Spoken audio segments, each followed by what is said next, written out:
إن الحمد لله الأكرم الذي خلق الإنسان وكرمه وعلمه من البيان ما لم يعلم فسبحان الذي لا يحصى امتنانه باللسان ولا بالقلم نشهد أن لا إله إلا الله وحده لا شريك له ونشهد أن سيدنا وحبيبنا ومولانا محمدا عبده ورسوله الذي أرسله بالحق بشيرا ونذيرا وداعيا إلى الله بإذنه وسراجا قمرا منيرا أما بعد فقد قال الله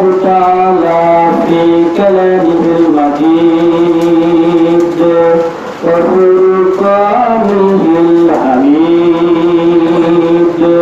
أعوذ بالله من الشيطان الرجيم بسم الله الرحمن الرحيم إذا جاء أجلهم لا يستأخرون ساعة ولا يستقدمون وقال تعالى في شأن رسول الله صلى الله عليه وسلم إن الله وملائكته يصلون على النبي يا أيها الذين آمنوا صلوا عليه وسلموا تسليما اللهم صل على سيدنا مولانا محمد وعلى آل سيدنا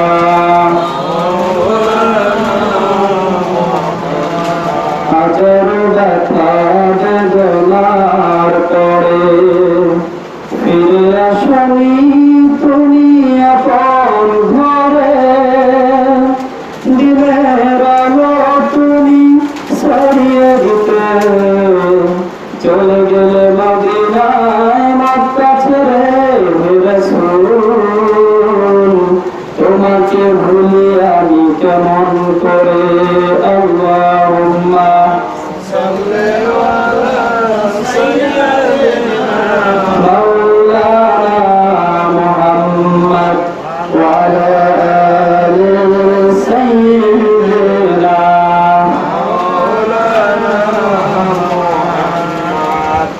দক্ষিণ জেলাপাড়া বাইতুল মুকাদ্দাস জামি মসজিদের সম্মানিত মুসলিমবৃন্দ সকলের প্রতি আমার হৃদয় খোলা প্রাণ ভরা সালাম আসসালামু আলাইকুম ওয়া রাহমাতুল্লাহ। وعليكم السلام ورحمة الله সালামের জবাবটা অনেকে নিলেন না, মনে হয় সালামের জবাব দিলে বা সঠিকভাবে সালাম দিলে জঙ্গি ভাব এসে যায় নাকি, তাই মনে হয় যে না হয়ে থাকে ওয়ালাইকুম ওয়া রাহমাতুল্লাহ। وعليكم السلام সম্মানিত হাজিরিন, সালাম দেওয়া হচ্ছে সুন্নাত। সালাম দেওয়া কি সুন্নাত। কেউ যদি সালাম নাও দেয় ওর আহ্বান গোনা হবে হবে না, কিন্তু যদি কেউ সালাম দেয় আল্লাহর নবী বলেন ওর আমল নামায় 90টা নেকি লিখে দেওয়া হয়, সুবহানাল্লাহ বলবেন না।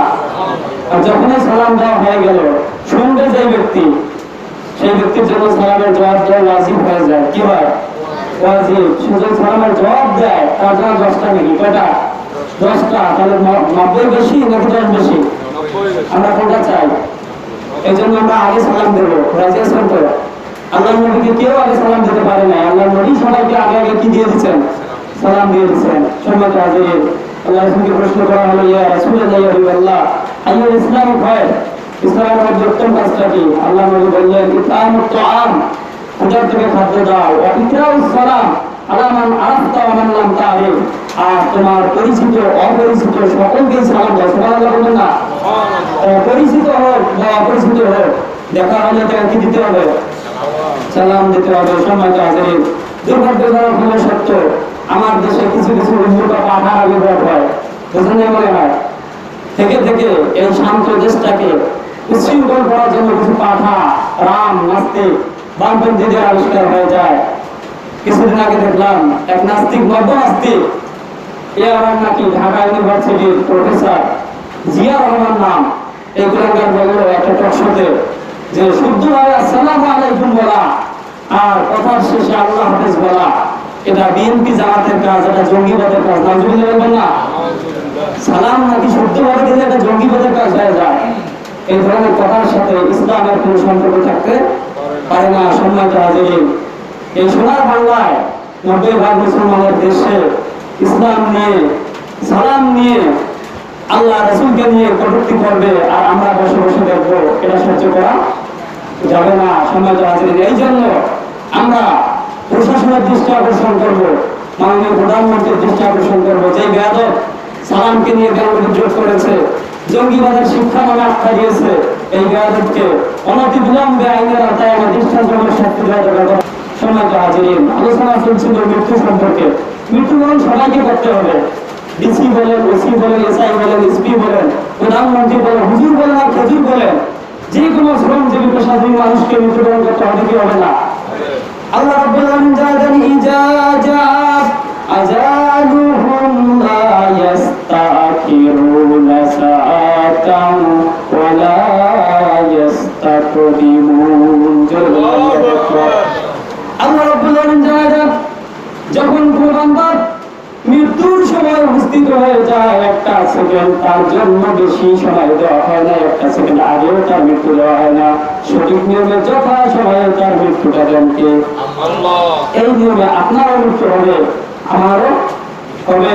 আজকে দুনিয়ার জিন্দগিতে আছি, হঠাৎ করে একদিন আর থাকবো না, দেখা গেল আপনার হুজুর আসলো না মসজিদের মধ্যে, তোমরা শুরু হয়ে গেল, কেন রে হুজুর কেন আসলো না? হুজুরের বিরুদ্ধে পদক্ষেপ নেওয়া শুরু হয়ে গেল, এক একজনের এক একটা মন্তব্য শুরু হয়ে গেল, কিন্তু খোঁজ নিয়ে দেখা গেল এই হুজুর কি হয়েছে? পৃথিবীর মায়া চিরপরিত্যাগ করে পরকালীন জিন্দগির দিকে রওনা হয়েছে, এই পৃথিবীর থেকে চিরতরে হারিয়ে গিয়েছে। এমন কি দিন আসবে নাকি আসবে না? আসবে। হারিয়ে যাব একদিন আমি, রব নাই ভুবনে চিরদিন। হারিয়ে যাব একদিন আমি, রব নাই ভুবনে চিরদিন। ক্ষমা করে দিও তোমরা আমায়, ক্ষমা করে দিও তোমরা আমায়, ভুল করে থাকি যদি কোনদিন। হারিয়ে যাব একদিন আমি, রব নাই জীবনে চিরদিন। ঠিক কিনা? বাগানে বা গোরস্থানে হয়তো দিবে মোরে কবর, তোমরা আমায় যাবে ভুলে, রাখবে না জানি কোন খবর। পড়বে কি মনে আমার কথা, পড়বে কি মনে আমার কথা, ঝরবে কি অশ্রু তোমাদের। হারিয়ে যাব একদিন আমি, রব নাই ভুবনে চিরদিন। মারহাবা বলেন। কেউ চিরদিন থাকবো না। এই সময়টা আপনার আমার জীবনে একদিন কি এসে যাবে, হঠাৎ করে হায়াতের গতি শেষ, পরকালীন জিন্দেগির দিকে রওনা দিতে হবে। কথা বলেন ঠিক কিনা? সম্মানিত হাজিরিন, মৃত্যুবরণ যে আমরা করবো, তাই মৃত্যুটা যখন আসবে, মৃত্যুর কিন্তু একটা যন্ত্রণা আছে। কি আছে? যন্ত্রণা বিহীন মৃত্যুবরণ কেউ করতে পারে নাই। পারছে নাকি? একজন ব্যক্তি দেখান যে ওই ব্যক্তিটা মৃত্যুবরণ করছে কিন্তু ওর মৃত্যু যন্ত্রণা হয় না, দেখাতে পারবেন? আল্লাহর নবী রাসূল যত বলেছিল, সাহাবায়ে কেরাম তারাও এই মৃত্যু যন্ত্রণা সহ্য করেছেন। কথা বলেন ঠিক কিনা? সম্মানিত হাজিরিন, আল্লাহর নবী বিশ্বনবী হযরত মুহাম্মদুর রাসূলুল্লাহ সাল্লাল্লাহু আলাইহি ওয়াসাল্লাম তিনি যখন মৃত্যু সজ্জায় শায়িত, মরণের সময় যখন তার এসে গেল, আল্লাহর নবী জামাতের সহিত সালাতুল মাগরিব আদায় করে হুজরা খানার ভিতরে চলে আসলেন। শরীরটা বড় ক্লান্ত হয়ে গেল, আর কখনো হুশ কখনো বেহুশ আল্লাহ রাসূলের। বারে বারে সেন্সলেস হয়ে পড়ে আছেন, কিছু কিছু সময় সেন্স ফিরে আসে, আবার কিছু কিছু সময় সেন্সলেস। এমন অবস্থা, হঠাৎ করে একবার যখন তার জ্ঞান ফিরে আসলো, ডাক দিয়ে বললেন, আয়েশা রে, এই সময়টা কোন সময়? উম্মুল মুমিনিন হযরত আয়েশা রাদিয়াল্লাহু তাআলা আনহা ডাক দিয়ে বললেন, ইয়া রাসূলুল্লাহ, ইয়া হাবিবাল্লাহ, এই সময় তো ইশার নামাজের সময়।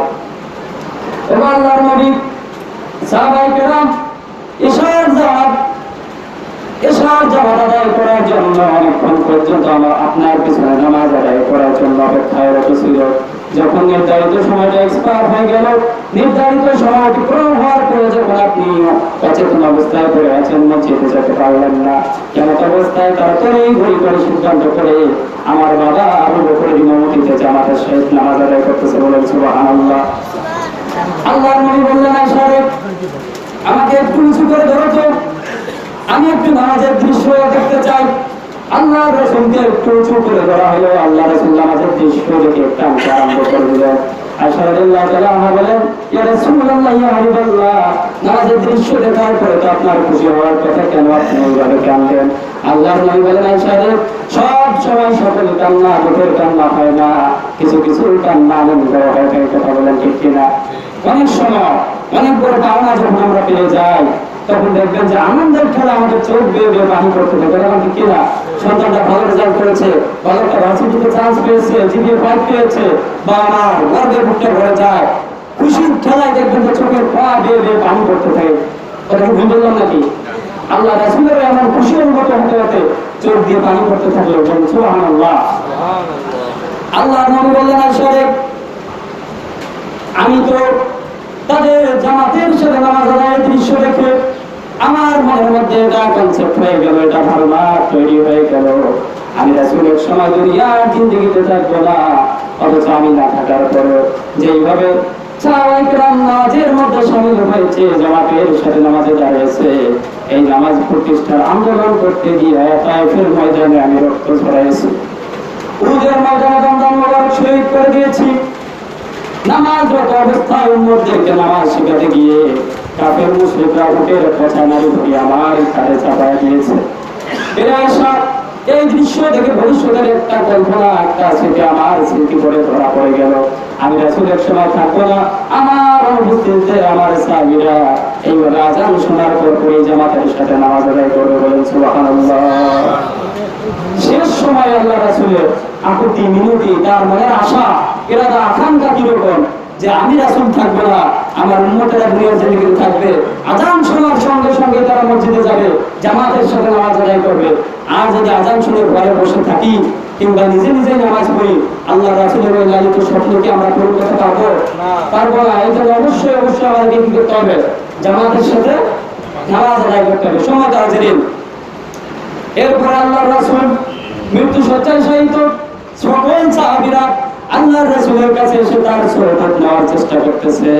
এমন অবস্থায় আল্লাহ রাসূলের খাদেম হযরত আনাস রাদিয়াল্লাহু তাআলা আনহু 10টা বছর পর্যন্ত একাধারে আল্লাহর রাসূলের খিদমত করেছে, সেই সাহাবীটাকে আর খুঁজে পাওয়া যাচ্ছে না। ছোট্ট সাহাবী গেল কোথায়? আল্লাহর রাসূল কয়েকজন সাহাবীকে বললেন, আমার সাহাবীরা, আমার ওই খাদেম আনাস কোথায় গিয়েছে, তার একটু ধরে নিয়ে আসো তো, আনাসকে নিয়ে আসবে, আনাস আসতেই চাচ্ছে না। আল্লাহ রাসূল বললেন, আনাস রে, কেন তুমি আসতে চাচ্ছ না? মন খারাপ নাকি? 10টা বছর পর্যন্ত আমার সাথে থেকেছো, আমার কোনো ব্যবহারে মন কষ্ট পেয়েছো নাকি? আনাস রাদিয়াল্লাহু তাআলা আনহু সঙ্গে সঙ্গে কাঁদতে আরম্ভ করে দিলেন আর বললেন, ইয়া রাসূলুল্লাহ, ইয়া হাবিবাল্লাহ, 10টা বছর পর্যন্ত আপনি রাসূলের খিদমত করেছি, আপনার খিদমতারি করেছি, তৃপ্তি পাই নাই। আমি চাই আপনি রাসূল আরো যুগ যুগ ধরে দুনিয়ার জিন্দেগিতে জীবিত থাকেন, আর আমি আনা যুগ যুগ ধরে আপনার খিদমত করে যাই।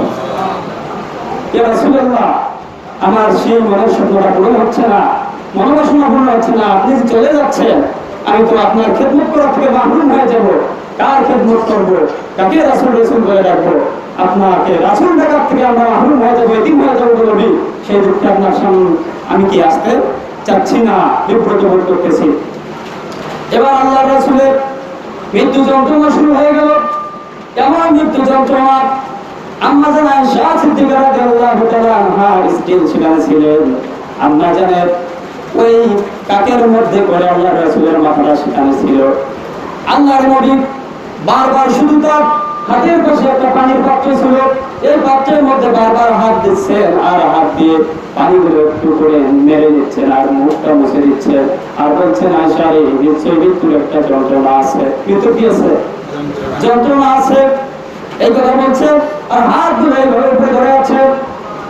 এমন একটা পর্যায়ে এসে গেল জিবরাইল হযরত আজরাইল আলাইহিস সালাম যখন তার বুকের মধ্যে হাতটা দিলেন, তার জানটা কবজ করার জন্য যখন হাতটা বুকের মধ্যে দিলেন, আল্লাহ নবী বললেন ভাই আজরাইল এত বড় কষ্ট আমার দিও না, এমন ভাবে আমার জানটা কবজ করতেছো মনে হচ্ছে যেন উহুদ পাহাড় আমার বুকের মধ্যে চাপা দিলে আমি সহ্য করতে পারি, কিন্তু মৃত্যুর যন্ত্রণা আমি সহ্য করতে পারি না। বলে আল্লাহু আকবার। এই মৃত্যু যন্ত্রণা সবাই যে হবে কি হবে না? হযরত ইব্রাহিম আলাইহিস সালাম আমাদের জাতির পিতা, তিনি যখন মৃত্যুবরণ করে পরকালীন জিন্দেগীর দিকে রওনা হলেন, আল্লাহ তাআলা রাব্বুল আলামিন তাকে জিজ্ঞেস করলেন, ও ইব্রাহিম মৃত্যুটাকে তুমি কিরূপ অবস্থায় পেয়েছো?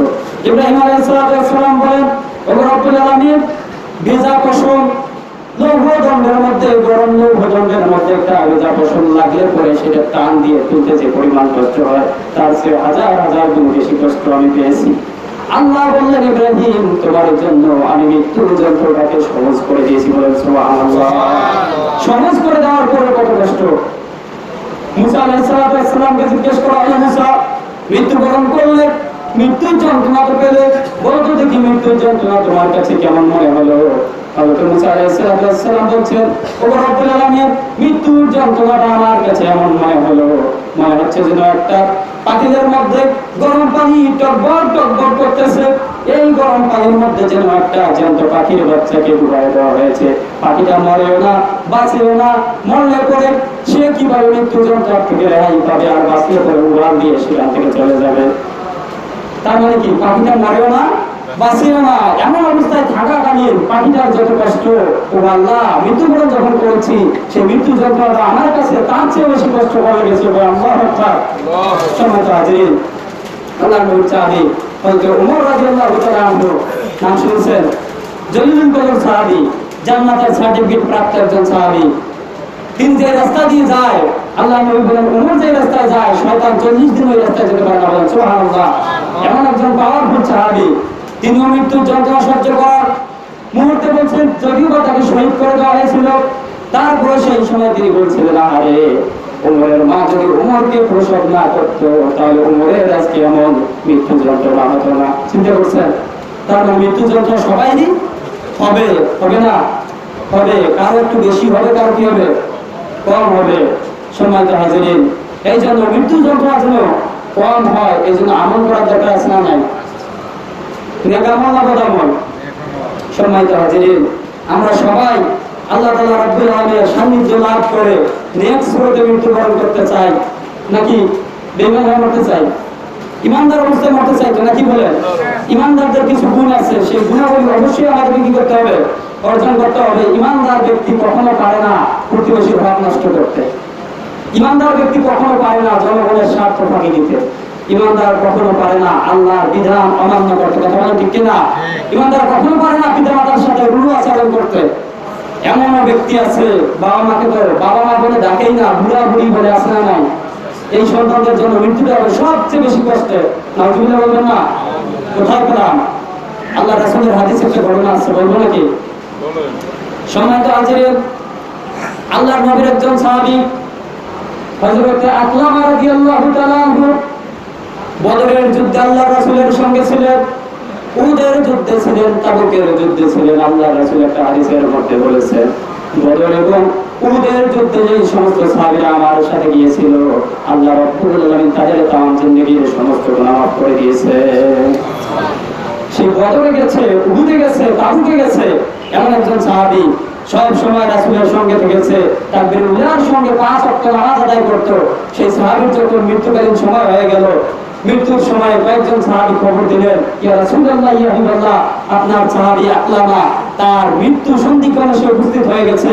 মৃত্যু তার যেন কি সন্ধিক্ষণে এসে গেছে, মৃত্যুবরণ করবে করবে অবস্থা, কিন্তু সে তো কালিমা পড়তে পারছে না। কি করতে পারছে না? কালিমা পড়তে পারছে না। আল্লাহর নবী চলে গেলেন, সে আল্লাহর নবী সাহাবীর দরবারে গিয়ে উপস্থিত হলেন। হওয়ার পরে রোগটা নির্ধারণ করে ফেললেন। আল্লাহ নবী মনে মনে ভাবলেন হয়তো সে বাবাকে কষ্ট দিয়েছে অথবা মাকে কষ্ট দিয়েছে, হয়তো তার বাবা মার সাথে রূঢ় আচরণ করেছে, খারাপ ব্যবহার করেছে, এই জন্য তার কালেমা বন্ধ হয়ে গেছে। জিজ্ঞাসা করলেন এই সাহাবীর কি মা জীবিত আছে নাকি? বলেন ইয়া রাসূলুল্লাহ ইয়া হাবিবাল্লাহ, তার মা তো জীবিত আছে। বয়োবৃদ্ধা মানুষ, একজন বয়স্ক রমণী, বয়স্ক নারী, 70-80 ঊর্ধ্ব প্লাস বয়স। সেই মহিলা যখন শুনছে আল্লাহ রাসূল তাকে তলব করতেছেন, ডাক দিতেছেন, লাঠি ধরে ভর করে করে হাঁটে, সেই মহিলা লাঠি ফেলে দিয়ে উঠে দাঁড়ায় গেছে। বলে আল্লাহু আকবার। তার জীবনও যদি চলে যায়, আল্লাহ রাসূলের ডাক শুনতেছেন বিন্দু পরিমাণ দেরি না হয়। কথা বলেন ঠিক কিনা? আল্লাহ রাসূল আমাকে ডেকেছে, তার ডাক যদি আমি শুনতে পারি আমি তো ধন্য হয়ে যাব। আল্লাহ রাসূলের পদচারণা আমার বাড়িতে সঙ্গে সঙ্গে উঠে দাঁড়ালেন, ঘর থেকে বের হয়ে আসলেন। আল্লাহর নবী বললেন, ও বুড়িমা, আপনার ছেলে আকলামা সে কি আপনাকে কষ্ট দিয়েছে নাকি? আল্লাহ নবীর এই কথা শোনার সঙ্গে সঙ্গে ওই মহিলার দুই চোখ দিয়ে পানিগুলো পড়তে থাকলো। বলছেন ইয়া রাসূলুল্লাহ ইয়া হাবিবাল্লাহ, কি বলবো দুঃখের কথা, সারাটা জীবন পর্যন্ত বউয়ের কথা শুনেছি, বউয়ের কথায় সবসময় প্রাধান্য দিত, আমি মাকে মা বলে গ্রাহ্যই করতো না। আসলে নাই আমাদের সমাজে বউয়ের কথাই শুধু শুনে মা বাবাকে পর করে দেয়। এমন কুলাঙ্গার সন্তান নাই? আছে। সময় তো হাজির, কাউকে ছোট করে দেখবো না। আমাকে একদিন প্রশ্ন করা হলো, মা বড় না বউ বড়? চিন্তা করছেন প্রশ্ন সাইজ, মা বড় না বউ বড়? আমি জিজ্ঞাসা বলার সঙ্গে সঙ্গে প্রশ্ন শোনার সঙ্গে আমি তার উত্তরটা এভাবেই দিলাম যে মায়ের অবস্থানে মা বড়, বউয়ের অবস্থানে বউ বড়। কথা বলেন ঠিক কিনা? মা আমার যে কাজগুলো করে দেয় ওই কাজ বউ দিয়ে করা কখনো সম্ভব নয়। আমার বউ যে কাজগুলো করে, আমার জন্য যত কষ্ট কাজগুলো করে, সেগুলো মাকে দিয়ে করানো সম্ভব নয়। এই জন্য মায়ের মর্যাদা মায়ের জায়গায়, বউয়ের মর্যাদা বউয়ের জায়গায়। কারো কথা শুনে কাউকে আমরা পর করে দেব না। বউ শাশুড়ি একটু খোঁড়া থাকতেই পারে। কথা বলেন ঠিক কিনা? আপনার প্রধানমন্ত্রী হিসেবে কাজ করতে হবে, বইটাও শুনবেন, মাইকটাও শুনবেন, শোনার পরে দুইজনের প্রতি ন্যায়সঙ্গত আচরণ করবেন। আপনার প্রতি খুশি হবেন কে? আল্লাহ রাব্বুল আলামিন। সমাজ হাজির, আর যদি বউয়ের কথায় প্রাধান্য দিয়ে মায়ের সাথে বাবার সাথে ভালো আচরণ না করেন, আপনার আমার মতো অবস্থা আপনার আমারও হবে। কথা বলেন ঠিক কিনা? সমাজ হাজির, আল্লাহ নবী বললেন, বুড়িমা, তোমার সন্তানের জিহ্বার মধ্যে কালেমা আসতেছে না, কারণ সে তোমাকে কষ্ট দিয়েছে। মেহেরবানি করে তোমার সন্তানটাকে তুমি মাফ করে দাও। মা বলছেন, না আমি মাফ করবো না, এত অন্যায় আমার প্রতি করেছে, অবিচার করেছে, সারা জীবন বউকেই শুধু প্রাধান্য দিয়েছে, বউকে সুখে রেখেছে। আমি মাঝে কষ্ট করে তার ডেলিভারি করলাম, এতগুলো কষ্ট তার পিছনে এত মেহনত করে তাই আমি লালন পালন করলাম, আমাকে একবারেই বিমাজন ভুলে গেছে। এই অবাধ্য সন্তানকে আমি কি করবো না? ক্ষমা করবো না। এবার আল্লাহর নবী বললেন, সাহাবীরা, আগুন জ্বালানোর ব্যবস্থা করো, কাঠ জোগাড় করো, আগুনের বন্দোবস্ত করো। এই আগুনের মধ্যে অবাধ্য সন্তানকে পুড়ে ফেলা হবে। মৃত্যুবরণ করার পর পরে তাকে তো জাহান্নামের আগুনে আল্লাহ দিবে। কোথায় দিবে? বাবা মার অবাধ্য সন্তান জান্নাতে যাবে না জাহান্নামে যাবে? জাহান্নামে যাবে। কিন্তু সেইটা তো আর বুড়ি দেখতেছে না, দেখতেছে নাকি? বুড়ি মা তো সেটা অবলোকন করতে পারতেছে না। কিন্তু দুনিয়াতে যে তোমার ছেলেকে তো মৃত্যুবরণ করার পর পর আগুনে আল্লাহ জ্বালাবেই, জাহান্নামের আগুনে। তো সেই শাস্তিটা আমি রাসূলকে দুনিয়ায় দিতে চাই। যখন বুড়ি জানতে পারলো তার সন্তানের জন্য কাঠ নিয়ে আসা হয়েছে, আগুন জ্বালা তার অবাধ্য সন্তানকে ভস্য করে দেওয়া হবে, সঙ্গে সঙ্গে কান্নায় অস্থির হয়ে পড়লেন আর বললেন, ইয়া রাসূলুল্লাহ ইয়া হাবিবাল্লাহ, যে সন্তানকে আমি 10 মাস 10টা দিন তরমুজের মতো পেটে বহন করেছি, ডেলিভারি নিদারুণ কষ্ট সহ্য করেছি, এত সুন্দর করে তার লালন পালন করেছি, কথা বলা শিখাচ্ছি, আমার এই সন্তানটা আমার চোখের সামনে আগুনে পড়ে যাবে, আমি মা হয়ে এটা সহ্য করতে পারবো না। ইয়া রাসূলুল্লাহ ইয়া হাবিবাল্লাহ, এই মুহূর্তে আমি মা আমার সমস্ত মনের মধ্যে যতগুলো রাগ, যত বসার ছিল এই সন্তানকে আমি সব কিছু মুছে ফেলে তাই আমি মাফ করে দিলাম। বলেন সুবহানাল্লাহ। আল্লাহ নবী বললেন, সাহাবীরা, এবার গিয়ে দেখো তো আকলামার খবর কি?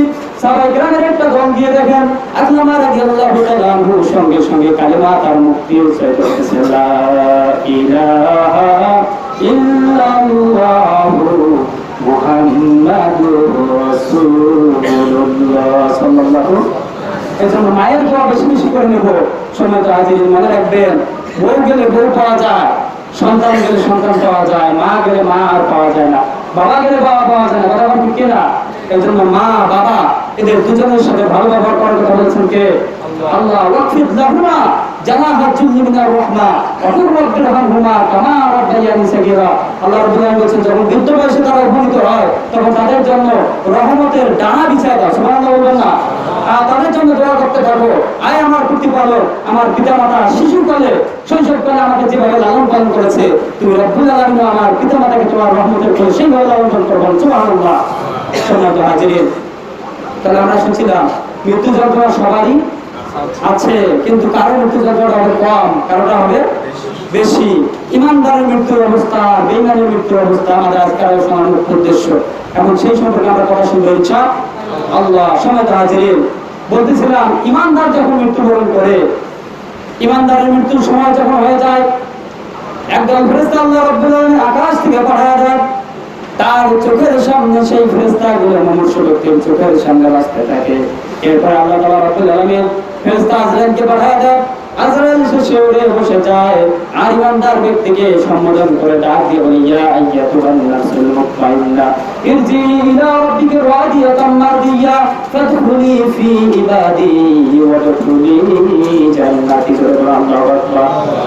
ইমানদার ব্যক্তির কাছে এসে ডাক দিয়ে বলেন, হে প্রশান্ত আত্মা, বের হয়ে আসো আল্লাহ রাব্বুল আলামিনের করুণা সন্তুষ্টির দিকে, আল্লাহ রাব্বুল আলামিনের রহমতের দিকে বের হয়ে আসো। এই কথা বলতে দেরি আল্লাহর নবী বলেন, ইমানদার ব্যক্তির মৃত্যু বরণ করার সময় যে কষ্ট হয়, কষ্ট তো সবার হবে, কিন্তু সময়টা কতক্ষণ হবে? কলসি থেকে পানি ঢাললে পরে জমিনে পানি করতে যে পরিমাণ সময় লাগে, সেই তৎক্ষণাৎ সময়ের মধ্যে ইমানদার ব্যক্তির রূহটা বেরিয়ে আসবে। বলেন সুবহানাল্লাহ। রূহটা যখন বের হয়ে আসবে, রূহ থেকে সুঘ্রাণ বের হতে থাকবে। যেই ফেরেশতারা সেখানে আসমান থেকে অবতীর্ণ হয়েছে, তাদের হাতের মধ্যে একটা রেশমি রুমাল থাকবে, আর একটা আতরের শিশি থাকবে, সুঘ্রাণযুক্ত আতরের শিশি। তারা সঙ্গে সঙ্গে আল্লাহ সাল্লাল্লাহু কাছ থেকে রূহটাকে টান দিয়ে রিসিভ করে তাদের সেই জান্নাতি কাপড়ের মধ্যে রূহটা রিসিভ করবেন, গ্রহণ করবেন। করার পরে আসমানের দিকে উড়ান দিতে শুরু করবে। আসমানের দিকে যাওয়ার প্রতিমধ্যে যতজন ফেরেশতার সাথে দেখা হয়ে যায়, এক একজন ফেরেশতারা জিজ্ঞেস করে, এই টাকা রূহ এত সুন্দর সুগন্ধি এর থেকে বের হতেছে, তখন সম্মানের সহিত ওই মৃত্যু ব্যক্তির নামটা ঘোষণা করা হয়। সুবহানাল্লাহ বলবেন না? সম্মানের সহিত তার নামটা ঘোষণা করা হয়।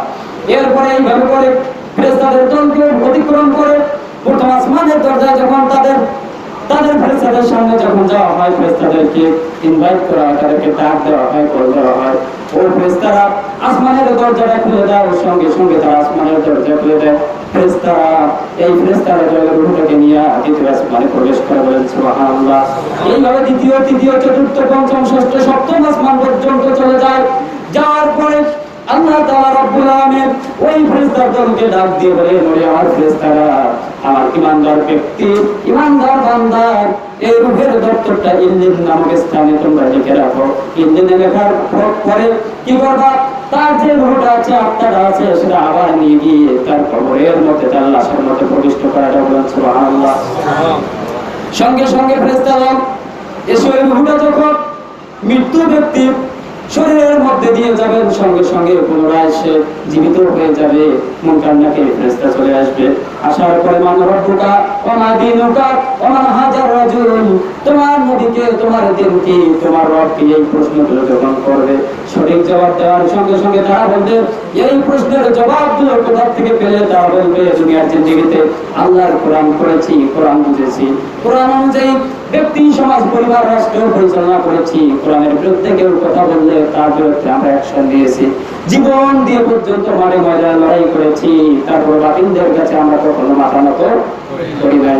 এই কথা শোনার পরে সঙ্গে সঙ্গে আল্লাহ তাআলা রাব্বুল আলামিন আরশে আজিম থেকে ডাক দিয়ে বলবেন, আমার বান্দা সত্য কথা বলেছে, সুতরাং তার জন্য জান্নাতের বিছানা বিছায় দাও। বলেন সুবহানাল্লাহ। জান্নাতের বিছানা তার জন্য বিছায়া দাও, তার কবরটাকে এত দূর পর্যন্ত বিস্তৃত করে দাও, তার দুই চোখ যত দূর পর্যন্ত যায় তত দূর পর্যন্ত তার কবরটা প্রসারিত করে দাও। বলেন সুবহানাল্লাহ। শুধু তাই নয়, জান্নাতের সাথে তার কবরের একটা লিঙ্ক সংযোগ তৈরি করে দাও। জান্নাতের সুবাসগুলো যেন সে পেতে থাকে, জান্নাতের সুঘ্রাণগুলো যেন সে পেতে থাকে। বারা ইবনে আযিব রাদিয়াল্লাহু তাআলা আনহু বর্ণনাকারী সাহাবী বলেন, অথবা একজন একজন সুন্দর চেহারা বিশিষ্ট লোক এসে সুগন্ধিযুক্ত পোশাক নিয়ে সেই কবরের মধ্যে এসে যাবে, লাশকে সম্বোধন করে বলবে, ভাই তুমি একদিন দিকে ভালো ভালো কাজগুলো করেছো, এই কাজগুলো করার এগেইনস্টে আজকে তোমাকে যেই সমস্ত সুখের সংবাদ দেওয়া হয়েছিল রব্বুল আলামিন কোরআনের মধ্যে যে সমস্ত ওয়াদা করেছে সেই সমস্ত ওয়াদা আল্লাহ রাব্বুল আলামিন তোমার প্রতি আজকে প্রতিফলিত করবে। এর সুসংবাদটা শুনে তুমি শান্ত হয়ে যাও। সুবহানাল্লাহ। সঙ্গে সঙ্গে মৃত্যু ব্যক্তিটা বলবে, ভাই কে তুমি, কি তোমার পরিচয়, তো ধবধবে সাদা পোশাক, তোমার শরীর থেকে সুঘ্রাণ বের হচ্ছে, কে তুমি? সঙ্গে সঙ্গে জানাই দিবেন, আমি হচ্ছে তোমার জিন্দেগীর সমস্ত নেক আমল। কি আমল? নেক আমল, কোরআন হাদিস, এরপরে নামাজ রোজা হজ যাকাত ইসলামী আন্দোলন সব কিছু একটা সুন্দর চেহারাবিষ্ট মানুষে পরিণত হয়ে যাবে। আল্লাহু আকবার। আল্লাহর উপর সুসংবাদ দিবে যে জান্নাতের দিকে চলে আসো, জান্নাতের দিকে যাও, যে জান্নাতের ওয়াদা তোমাদের সাথে করা হয়েছে। কথা বলেন ঠিক কিনা? সম্মানিত হাজিরিন, আর বেঈমানের মৃত্যুর অবস্থায় আল্লাহ রাসূল বর্ণনা করেছেন যে ইমানদারের তো এই হালত, বেঈমান যখন মৃত্যুবরণ করবে তখন সে তাকায় দেখবে তাদের জন্য আসমান থেকে একদল ফেরেশতা বর্ষিত হবে, যে ফেরেশতাদের চেহারা হচ্ছে কালো কুৎসিত। কি একবার তাকালে পরে ওর দিকে তাকানোর মতো কোনো অবস্থা থাকবে না, ঘৃণার সৃষ্টি হয়ে যাবে। তাদের হাতের মধ্যে একটা থাকবে একটা পশমের কাপড়, এই কাপড় নিয়ে আসার পরে আজরাইল আলাইহিস সালামকে পাঠিয়ে দেওয়া হবে। আজরাইল আলাইহিস সালাম শুয়ে বসে তখন বলবেন, ওইভাবে আর সম্মানের সহিত তাকে ডাক দিবে না, হীনভাবে অপমানিত করে ডাক দিবেন আর বলবেন যে হে হীন আত্মা, হে অপবিত্র আত্মা, আল্লাহ রাব্বুল আলামিনের ক্রোধ, আল্লাহ রাব্বুল আলামিনের হিংসা, আল্লাহ রাব্বুল আলামিনের যে কি বলে আপনার গজবের দিকে আযাবের দিকে বের হয়ে আসো। এই কথা বলার সঙ্গে সঙ্গে ভেজা শরীর থেকে কাটা আপনার বাঁকা কাটা বিশিষ্ট লোহার দণ্ড টান দিলে পরে যে পরিমাণ কষ্ট হয় তার চেয়ে কোটি কোটি গুণ বেশি কষ্ট হবে ওই বেঈমান বান্দা মৃত্যুবরণ করতে হবে। নাউজুবিল্লাহ। মৃত্যুবরণ যখন করা হবে, মৃত্যুবরণ করার সঙ্গে সঙ্গে তার শরীর থেকে পচা দুর্গন্ধযুক্ত একটা ঘ্রাণ আসতে থাকবে, যে ঘ্রাণ শোনার সঙ্গে সঙ্গে ফেরেশতারা পর্যন্ত বেহুশ হয়ে যাবে। আরে এত বিশ্রী গন্ধ, দুর্গন্ধ আসলে কোথার থেকে? তারা এই হীনতাটাকে নিয়ে যখন আসমানের দিকে উড়ান দিতে শুরু করবে, যেই সমস্ত ফেরেশতাদের সাথে দেখা হয়ে যাবে, তারা বলবে এত অপবিত্র আত্মা, নাপাক আত্মা। তখন অপমানের সহিত ওই ব্যক্তির নামটা উচ্চারণ করা হয়, বলেন নাউজুবিল্লাহ। এরপরে প্রথম আসমানের গেটে যখন চলে যাওয়া হবে, ফেরেশতাদেরকে ডাক দেওয়া হবে, কল দেওয়া হবে যে ফেরেশতারা আসমানের গেটটা খুলে দাও, দরজাটা খুলে দাও, এই আত্মাটা নিয়ে আল্লাহর দরবারে উপস্থিত হবো। সঙ্গে সঙ্গে আল্লাহ তাআলা রব্বুল আলামিন ফেরেশতাদের মাধ্যমে জানাই দিচ্ছেন যে তাদের জন্য রহমতের আকাশের দরজা খোলা হবে। বলেন নাউজুবিল্লাহ। কোরআনে কারীমের আয়াতে রব্বুল আলামিন বলছেন, যে ব্যক্তি নিজেদের জীবন পরিচালনা করেছে, নিজেদের তৈরি করা আইন মোতাবেক যারা আল্লাহর আইনকে বাদ দিয়ে আইন প্রতিষ্ঠা করেছে, যারা আল্লাহর বিধানগুলো মানে নাই, নামাজ রোজা হজ যাকাত কালেমা এগুলোর সাথে যার বিন্দু পরিমাণ সম্পর্ক ছিল না, তাদের জন্য আজকে আমি জান্নাতের দরজাও খুলবো না, আকাশের দরজা তাদের জন্য খুলে দেওয়া হবে না। কথা বলেন ঠিক কিনা? আসমানের দরজা তাদের জন্য খুলে দেওয়া হবে না। শুধু তাই নয়, রব্বুল আলামিন এত কঠিন কথা তাদের জন্য উপস্থাপন করেছেন। আল্লাহ রব্বুল আলামিন বলেন যে উট একটা উট, বিশাল বড় আকৃতির উট, একটা ছোট্ট সূচের ছিদ্র দিয়ে প্রবেশ করা যেমন অসম্ভব, ঠিক সেরকম এই নবনাম বান্দাদের জন্য আমার আসমানের গেট অতিক্রম করা অসম্ভব। বলেন নাউজুবিল্লাহ। তাদের জন্য জান্নাতটা কি প্রবেশ করা অসম্ভব। আসমানের গেট প্রথম আসমানেই তো ওভারটেক করতে পারে না, জান্নাতে যাবে কি করে? সম্মানিত হাজির, এই সময় আল্লাহ রাব্বুল আলামিন বলবেন, এই আমার ফেরেশতারা এই নাফরমান বান্দার রূহের দপ্তরটা দুনিয়ার সর্বনিম্ন স্থান জেনে লিখে রাখো, আর তার রূহটাকে আবার কবরের মধ্যে নিক্ষেপ করো। এত জোরে নিক্ষেপ করা হবে, কবরের মধ্যে তার রূহটা নিক্ষেপ করার পরে সঙ্গে সঙ্গে আল্লাহ রাব্বুল আলামিন ফেরেশতা পাঠায় দিবেন মুনকার আর কি নাকি আসে জিজ্ঞাসা করবেন, তোমার রবকে, তোমার দিন কি? তোমার নবীকে বলার সঙ্গে সঙ্গে বলবে, আমি তো কিছুই জানি না, দুনিয়ার জিন্দেগিতে যেই পথে যেই পন্থায় চলেছে মুখ দিয়ে শুধু উল্টা পাল্টা বের হবে। কি বের হবে? উল্টা পাল্টা। আজকে দুনিয়ার জিন্দেগিতে উল্টা পাল্টা জীবন যাপন করো, বড় বড় বোতল খায় গাছকে এইভাবে ধাক্কা দিয়ে বলো ভাই যান ছাড় যান, কতক্ষণ দাঁড়ায় থাকি, ওইখানে উল্টা পাল্টা কথা তোমার মুখ থেকে বের হবে। কথা বলেন ঠিক কিনা? আল্লাহ রাসূলের আদর্শ বাস্তবায়ন না করা পর্যন্ত, আল্লাহ রাসূলের দলে শামিল না হওয়া পর্যন্ত সেদিন আল্লাহর জান্নাতের সুগ্রাম পাওয়া যাবে না। কথা বলেন ঠিক কিনা? সম্মানিত হাজিরিন, তো সঙ্গে সঙ্গে আল্লাহ তাআলা রব্বুল আলামিন আসমান থেকে আওয়াজ দিয়ে বলবেন যে আমার এই নাফরমান বান্দার জন্য জাহান্নামের পর বিছিয়ে দাও, আর তার কবরটাকে এত পরিমাণ সংকীর্ণ করে দাও যে কবর থেকে যেন সে এত বেশি তার কবরটাকে সংকীর্ণ করে দাও, একটা অঙ্গের সাথে যেন আর একটা অঙ্গ ঢুকে যায়, চাপ খেয়ে যায়। আর তার জন্য জাহান্নামের পর বিছিয়ে দাও, জাহান্নামের বিছানা বিছিয়ে দাও, জাহান্নাম থেকে তার কবর পর্যন্ত একটা সুড়ঙ্গ তৈরি করে দাও, যেখান থেকে সে কি করতে পারে, জাহান্নামের সে আযাবগুলো ভোগ করতে পারে, সেই অনুভব করতে পারে জাহান্নামে কি পরিমাণ শাস্তি হচ্ছে। বলতে না নাউজুবিল্লাহ। আল্লাহ রাব্বুল আলামিন এমন মৃত্যু থেকে আমাদেরকে হেফাজত করে, বলে আল্লাহুম্মা আমিন। মৃত্যুবরণ তো সবাই করব, কিন্তু শ্রেষ্ঠ মত যেটা সেটাই আমরা কামনা করবো, সেটাই আমাদের আকাঙ্ক্ষা হবে, কথা ঠিক কিনা? আল্লাহ নবী বলেন সবাই মৃত্যুবরণ করবে, কিন্তু সবচেয়ে সহজ মৃত্যু, সাধারণ মৃত্যু এবং আপনার উন্নত মানের মৃত্যু হচ্ছে সেটা, যেটা হচ্ছে শাহাদাতের মত। কিসের মত? শাহাদাতের মত। আল্লাহর জমিনে আল্লাহর দ্বীন বাস্তবায়ন করতে গিয়া, জমিনের মধ্যে তাজা রক্ত ঢেলে দিয়ে আল্লাহর বিধান প্রতিষ্ঠার আন্দোলন করতে গিয়ে যদি কেউ শহীদ হয়ে যায়, মৃত্যুবরণ করতে দেরি, আল্লাহর জান্নাত যেতে দেরি। আল্লাহ নবী বলেন শাহাদাতের মৃত্যুটা হচ্ছে এমন একটা মৃত্যু, এটা হচ্ছে একটা ব্রিজ, একটা সাগর, একটা পুল, যার এক পারে মৃত্যু আর এক পারে আল্লাহর জান্নাতুল ফেরদাউস। বলেন সুবহানাল্লাহ। আল্লাহ রাসূল বলেন আমার ইচ্ছা করে আমি কাফের মুশরিকদের সাথে লড়াই করতে করতে আল্লাহর জমিনে আল্লাহর দ্বীন বাস্তবায়নের আন্দোলন করতে গিয়ে আমি জিহাদ করতে করতে শহীদ হই, এরপরে যদি আমাকে আবার আল্লাহ রাব্বুল আলামিন জীবন দান করে আবার তাদের বিপক্ষে জিহাদ করে আবার শহীদ হয়ে যাই, আবার যদি আমাকে জীবন দেওয়া হয় আবার জিহাদ করে আমি আবার শহীদ হয়ে যাই, বলেন সুবহানাল্লাহ। তাহলে আমরা মরবই যখন, শহীদ মরণটাই আল্লাহর কাছে আকাঙ্ক্ষা করবো, কথা বলেন ঠিক কিনা?